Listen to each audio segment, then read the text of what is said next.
Just days after it was reported that Dak Prescott would not participate in the Cowboys' virtual offseason program with no deal, there is now a report that the team and Dak are not any closer to reaching an agreement. So, Shannon, I start with you. How will this play out for Dak and the Cowboys?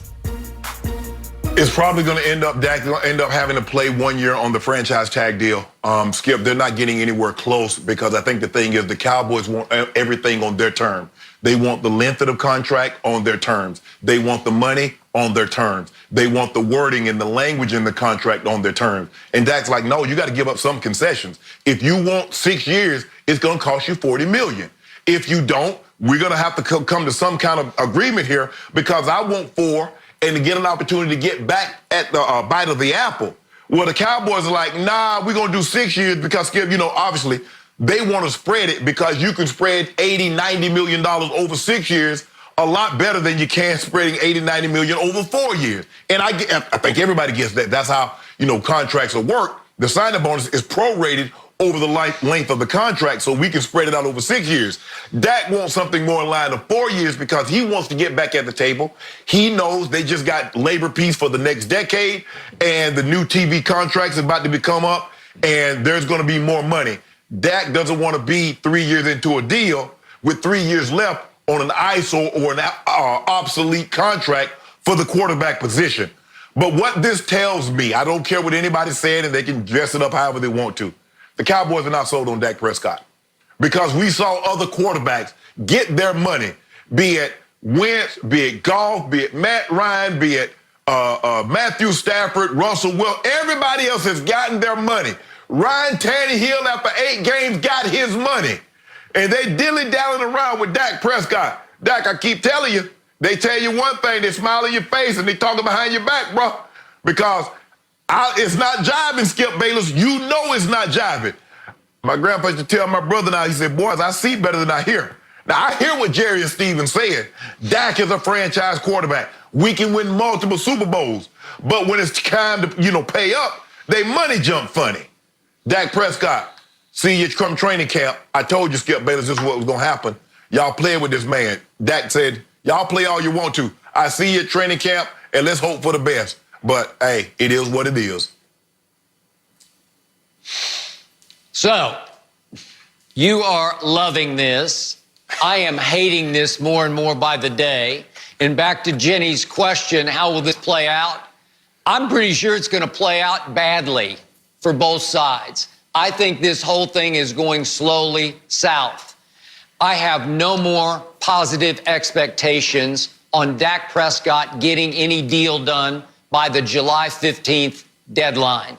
It just feels like they're getting farther and farther apart, and it feels like there's starting to be some resentment, bitterness, rancor between the two sides because Dak is starting to act, to me, out of character. He's starting to do things that make me not even recognize the Dak Prescott that for years I have defended on this show.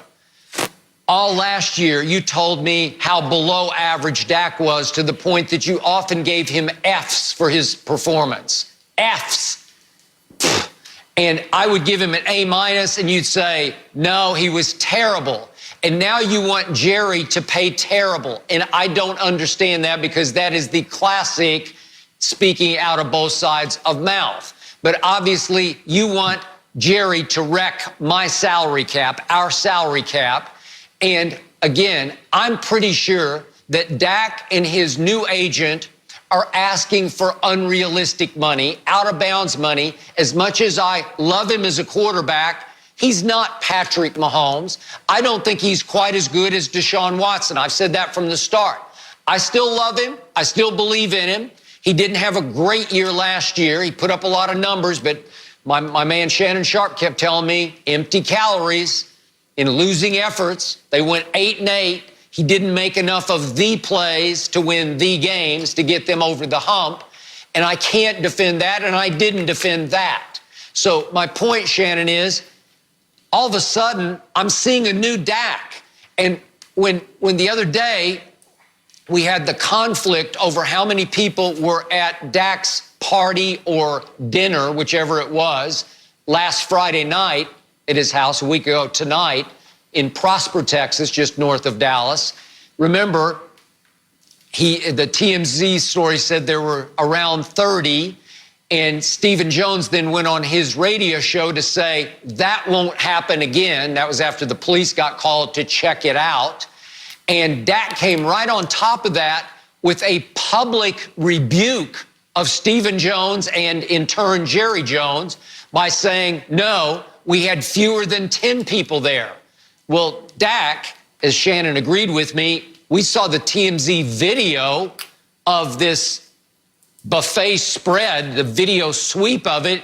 It looked like you were ready to feed 50 people there. So it's hard to believe there weren't 30 plus. It's hard to believe that the police were called because you were having a 9 or 10 person dinner party.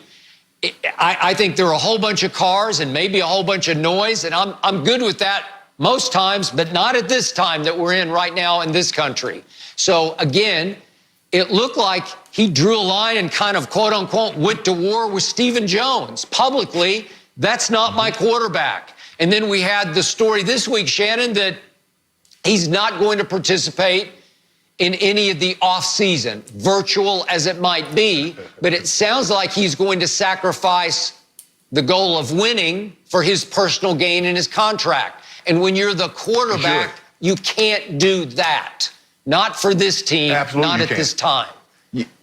But Skip, you said, Shannon, you're talking out of both sides of your neck because you said he got F's and now you want Jerry to pay him. Where Skip Bayless gave him A's but doesn't want him to get paid. I'm confused. You also said you can't defend empty calorie stats and losing efforts and they go in 8-8. But you fought me tooth and nail at the time. So I'm confused, Skip Bayless. If you're giving him A's at the time last year, why do you have a problem giving him $40 million? If you gave him A's, you said last year he's worth it. Oh, he's a top 5 quarterback. Now when it comes time to pay up, now he's not worth his money. Dak is starting to see what I've been seeing all along. Don't reward me with your praise, reward me with that money. Because I can't spend praise. I can spend money.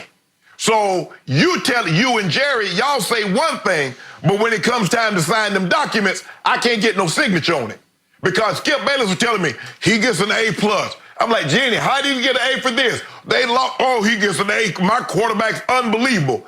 Now your quarterback's been unbelievable all year.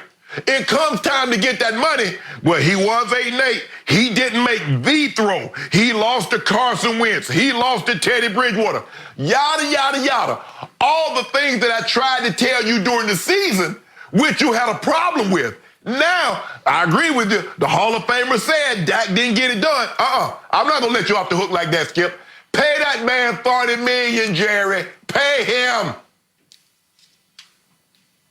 I'm not going to let you off the hook because I told you eye to eye across the debate desk in the Fox studio on the Monday after the New Orleans loss, what was it, 12-10?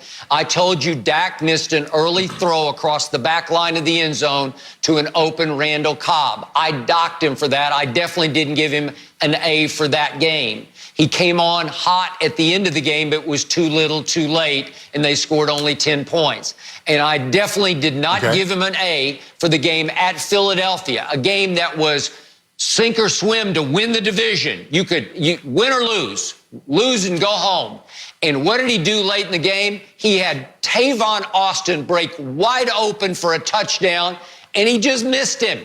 And I told you the next day, he missed him. That could have been the throw of the game. They would have had to convert a 2-point conversion to tie it at 17, but they lost the game in large part because he missed that throw. So there are the two throws where that was the difference between 10 and 6. You got to make those throws. Again, he's a top 10 quarterback to me, but he's not top 5, not yet. He could be at some point, but right now he has not earned or projects to Patrick Mahomes money. And if they're asking for $40+ million a year, you can't do it because I'm with you. Jerry doesn't think he's that good. And all I know, Shannon, is I do know Jerry Jones. And when Jerry says, when have you known me not to get one of these done? That's true. That's what he said before he got Zeke done ahead of last year's opener, right? And right now, he's not getting this done because he's up against a quarterback and an agent who are asking for out-of-bounds money. It's so much money that you're overpaying. And remember, look what happened to the Rams. They overpaid Jared Goff and they overpaid Todd Gurley. I think they overpaid Aaron Donald. I don't think they'll ever get that much bang for their buck with Aaron Donald. Well, the Cowboys are teetering on overpaid across the board. Zeke, DeMarcus Lawrence, Jalen Smith, I can go on. Obviously, Amari. That was too much money for Amari, but you're sort of damned if you do or don't. You can't let him go. You need somebody there, so you overpaid. Now you're going to way overpay for the quarterback. Well, you're going to wind up in salary cap hell, stuck at 8-8 if you're not careful. Well, see, Skip, Jerry used to getting deals done on his terms. Dak, for the first time, is bucking. Skip, Ozzie Newsome told me something a long time ago. He said, son, there are 53 guys on the roster. He says probably 40 of those guys are going to take what the hell I give them. Now, there's going to be 5 or 6 guys we're going to be in tough negotiations. But they're going to be 4 or 5 guys, you're going to be at their mercy. And you give them what the hell they want. That's how it works out, Skip Bayless. That's how it works out. And that's what they're doing. They're like they were at the mercy of Amari Cooper. Amari Cooper could have got what he wanted because they knew there were other teams bidding. All you had to do, if you wanted to see what Dak Prescott's value was, not put the tag on him. Don't tag him. Let him go see what the market would bear. And then if you want a match, he can bring that back to you and says, okay, this is what's out there.